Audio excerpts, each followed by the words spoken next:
Welcome back, my friend. Tonight, I have something special for you. Whispers from the Meadow Inn is a gentle sleep story for grown-ups. A quiet escape into a lantern-lit inn nestled deep within peaceful meadows. It's the kind of place where candlelight flickers against stone walls, the wind hums through tall grasses, and every moment invites you to slow down and rest. If you've been searching for a story by candlelight, or simply a place where your heart can breathe again, you've arrived. This bedtime tale isn't just about sleep, it's about soft spaces, about silence that soothes, about feeling held, even when you don't know you needed it. So, lie back, let the noise of the day fade, and allow this story, written just for you, to guide you gently into dreams. Have you ever dreamed of such an inn? Maybe, just maybe, it's been waiting for you too. Far from the clamor of cities and the ticking of clocks, a field stretched wide beneath a sky, brushed with the colors of twilight. Golden grass swayed in gentle waves, stirred by a breeze that whispered softer than memory. The air was thick with the scent of late summer, dried wildflowers, a faint trace of wood smoke from some distant cottage, and that hush of coolness that arrives just before night truly begins. Through the meadow walked a traveler. Their boots left no trace on the earth, as if they belonged to the field's own quiet dream. A worn satchel hung over one shoulder, and their eyes, kind and weary, looked ahead, not in search of a place, but of a moment of stillness. They had wandered far, through forests where the trees murmured old, forgotten names, along rivers that mirrored skies they'd never known, and down roads where only their own footsteps answered back. But this place, this meadow felt different. There was something in the light, a softness that wrapped around the soul, like the warmth of a story whispered just for you. Then far ahead, tucked near the base of a rolling hill, a glimmer of gold caught the traveler's sip's eye. Not the sun, it had long since bowed beyond the horizon. No, this light was smaller, nearer, a steady shimmer, warm and gentle. It pulsed faintly, like a heartbeat, and though the wind carried no sound, the traveler felt it. The light was calling. Each step toward it felt lighter, easier, as if the earth itself guided tired feet toward rest. The tall grass parted willingly, and the sky, now deepening into shades of indigo, seemed to hush itself in anticipation. Closer now, the shimmer became a window, and beyond it, the flickering golden glow of candlelight, dancing across wooden walls, aged and welcoming. A small inn, quiet, unmarked, as if resting at the edge of the world, or perhaps just beyond it. The traveler paused, letting the stillness settle in their bones. The soft creak of a wooden sign swinging in the breeze, envy tracing its way up the beams, and a faint warmth radiating through the old wooden door. They didn't need to knock. The door opened on its own, gently, as if it had been waiting all along, and inside, everything glowed. the scent of lavender and weathered pages, the sound of a clock ticking slowly, unhurried, like a heartbeat. And from somewhere deeper within the inn, a voice, warm and welcoming. "Welcome, dear one. Your room is ready." The door closed behind the traveler with a soft click, as though sealing the outside world away. A quiet hush, like the end of a long sigh. Inside, the inn glowed with a golden warmth. Candlelight flickered gently along the walls, casting slow, swaying shadows, like stories being whispered by the flames. The wooden floor creaked softly beneath each step, not in emptiness, but in welcome. There was no rush here, no urgency, only time, stretched long and soft, like a lullaby. The entry hall was lined with shelves, not of books, but of jars. Tiny glass vessels filled with dried herbs, pressed flowers, old keys, and folded slips of paper. Each seemed to carry a whisper of a memory, waiting quietly to be remembered. And then she appeared. From the far end of the hallway, a woman stepped into the light. Her hair was silver, long and loosely gathered over one shoulder. Her eyes, the color of twilight mist, held a softness that felt both knowing and kind. She didn't ask the traveler's its name. She simply smiled, the kind of smile that makes you feel, somehow, that you've been missed. "You've become far," she said, her voice soft as wool, warm as tea. "This place finds those who need it most." She beckoned gently, and the traveler followed without a word.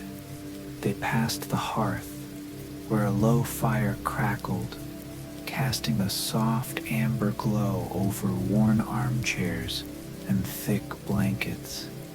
They passed a long window, where ivy brushed gently against the glass, and continued into a narrow corridor lit by lanterns, their flames swaying as if breathing. Each door along the hallway was different, some painted in fading blues, others left in natural wood. One had seashells strung from its handle. Another held a tiny carved bird resting on a shelf above. All were closed, all waiting. At last, they stopped before a door with no markings. No number, no name, only a single pressed wildflower, pale lavender, tucked behind the frame. "This one is yours," the woman said in a hush, not because it was assigned, but because it already knows you. The traveler looked once more into her eyes, into that quiet certainty, that gentle understanding, and then turned the knob. The door opened without a sound, and what waited inside was not just a room, it was a feeling, strange and familiar, like stepping into a dream you didn't know you remembered. A bed was tucked beneath the window, pillows fluffed like clouds. A small table beside it held a lit candle, and next to that, a teacup filled with something fragrant and herbal. Curtains moved gently in the breeze, carrying in the scent of meadow grass. A soft chair rested near a bookcase, its shelves filled with fabric-bound volumes, their spines worn by time and touch. Everything was still, but not empty. The air itself seemed to hum with peace, The traveler stepped inside, their breath slowing without effort, and as the door clicked softly shut behind them, they understood. This place wasn't meant for passing through. It was meant for resting, for remembering, for returning to something long forgotten within. And in the room next door, the old clock ticked on, steady, patient, kind. The door closed with a hush, and for a long, still moment, the traveler simply stood, quiet, unmoving, held gently by the space around them. The room asked no questions. It made no demands. It simply welcomed. A single candle flickered by the bedside, casting slow, golden waves across the walls. Its flame moved like breath, calm, unrushed, as if it, too, had nowhere else to be. The bed, nestled beneath the window, was layered in soft, time-worn linen, a quilt stitched with faded wildflower patterns, lay folded gently at the edge, as if someone had just risen from it or had been waiting. A breeze stirred the pale curtains, bringing with it the scent of sun-warmed grass and something sweet, perhaps lavender or memory. The traveler set their satchel down on the chair, its weight landing with a quiet sigh. They moved more slowly now, not out of weariness, but because everything here invited stillness.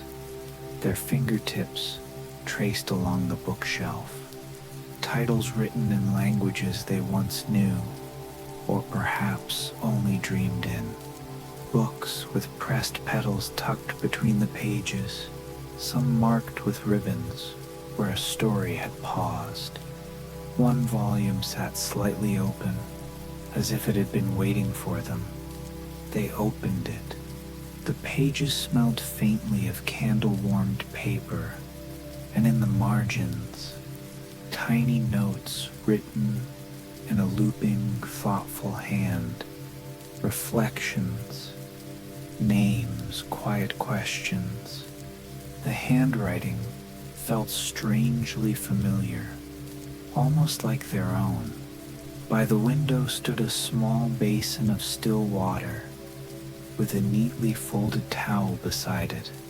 The traveler splashed their face, watched the ripples settle, and felt the weight of the day wash away. And then tea, still warm, fragrant with chamomile, honey, and something earthy and grounding.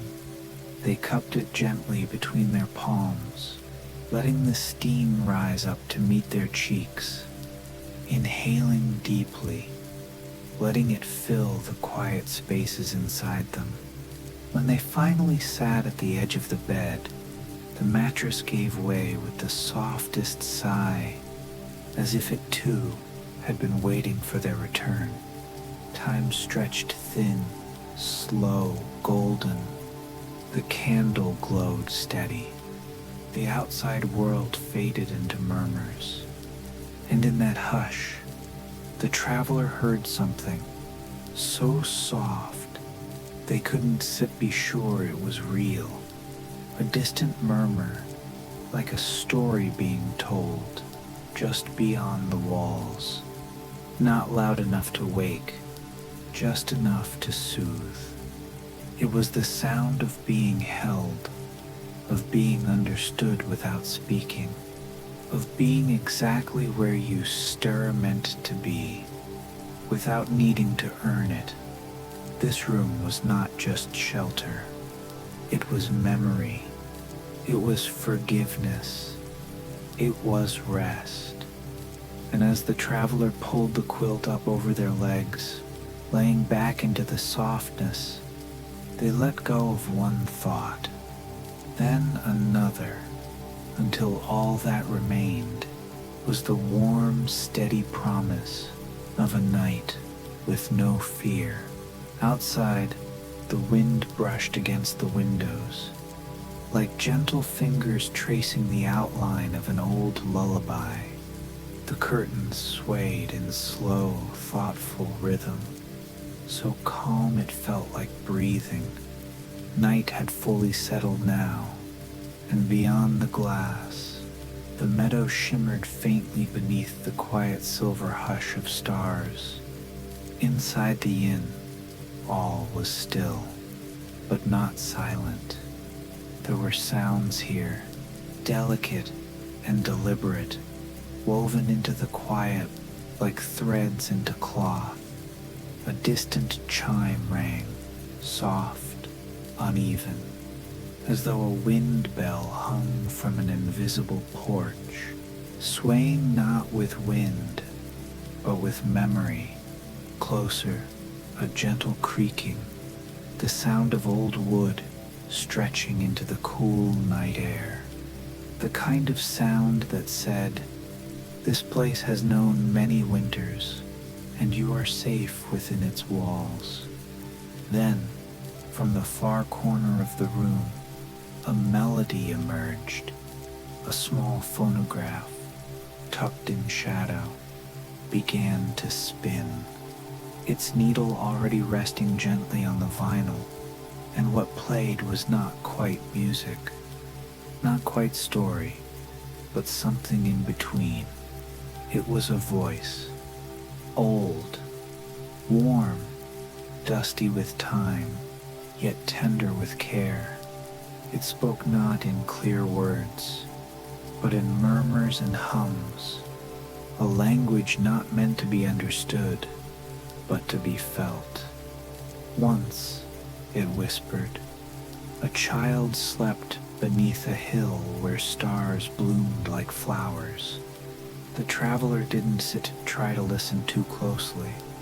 The voice wasn't set there to be heard, only to be held, like a blanket for the heart. Outside, the meadow responded in kind. Crickets sang in sleepy patterns. Owls called across the tall grass, low and slow, like planets turning in the sky. And underneath it all, a rhythm began to build, the steady crackle of the fireplace down the hall, the gentle clink of a teacup meeting its saucer, footsteps, soft, padded, somewhere distant, never drawing near, each sound layered upon the last, building a kind of music with no melody, a symphony of sleep. The traveler, now nestled deep in the bed, felt their breath grow slower, their bodies sink deeper, muscles softened, thoughts floated away. The voice from the phonograph continued, telling of ancient forests that could hear, of clouds whispering secrets to mountain tops, of places where sleep was sacred, offered freely to those who had wandered too far for too long. And though the traveler no longer understood the words, they felt their heart settle gently into the silence between them. That was the magic of this place. The inn didn't lull you to sleep. It simply remembered how to sing you there. The candle on the bedside table burned low, its flame reduced to a soft amber bead, rising and falling like breath, mirroring the traveler, slow, steady, at peace. Shadows grew longer, curling into corners, folding gently into each other. The room no longer had edges, only the softened contours of rest, like the rounded corners of a dream, not yet remembered. Outside, the stars had multiplied, their quiet shimmer spilled across the meadow, like frost spun from light. But here, inside this quiet chamber, none of it felt urgent.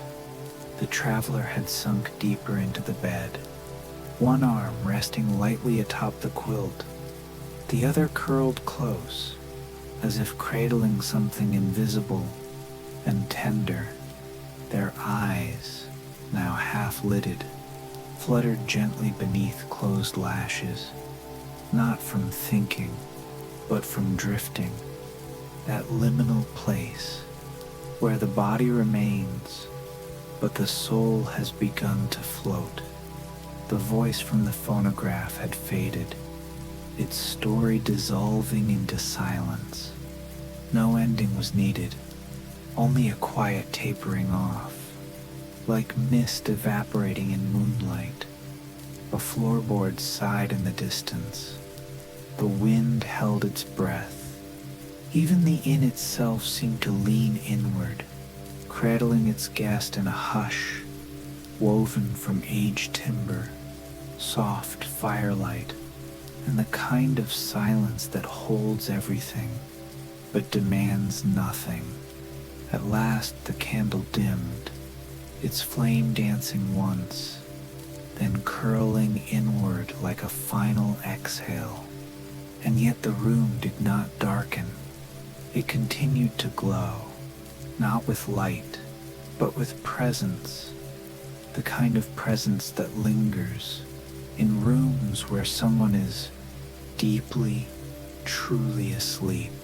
In the space between one breath and the next, the traveler let go of the road, of the weight of the day, of names and thoughts and form. All that remained was warmth, the warmth of cotton and air, of dreams forming softly behind closed eyes, of a place that asked nothing, but gave everything. Outside, the meadow swayed gently. The inn rested, and so did the soul it now held. Somewhere beyond the hills, a faint blush of dawn began to stir beneath the horizon. But here, at the Meadow Inn, morning held back. It lingered behind the hills, choosing not to rush, as if the stars had gently asked it to let someone sleep just a little while longer. The candle had gone out, yet its warmth remained, woven into the quilt, curled into the traveler sit's breath, wrapped gently around their resting form. There were no dreams now, only that deep, oceanic stillness where sleep becomes something sacred, not only for the body, but for every quiet, aching part of the heart. Beyond the door, the inn continued to breathe. The hearth fire crackled low, not with urgency, but with comfort. The woman with silver hair moved silently through the hallway, her steps softer than the breeze. She paused briefly at the traveler sip's door, closed her eyes, and rested her hand lightly on the frame. She smiled, not a smile of greeting, but a smile of knowing, the kind reserved for those who have finally arrived at the place they were always meant to find. And in a whisper only the walls could hear, she said, "Sleep well, dear one. You should found your way." Then she walked on, disappearing once more into the hush of the inn, leaving nothing behind but peace. And outside, the meadow swayed gently beneath a sky, still holding on to night. Not yet morning, not just yet, because this moment, this perfect stillness, deserved to stay just a little while longer.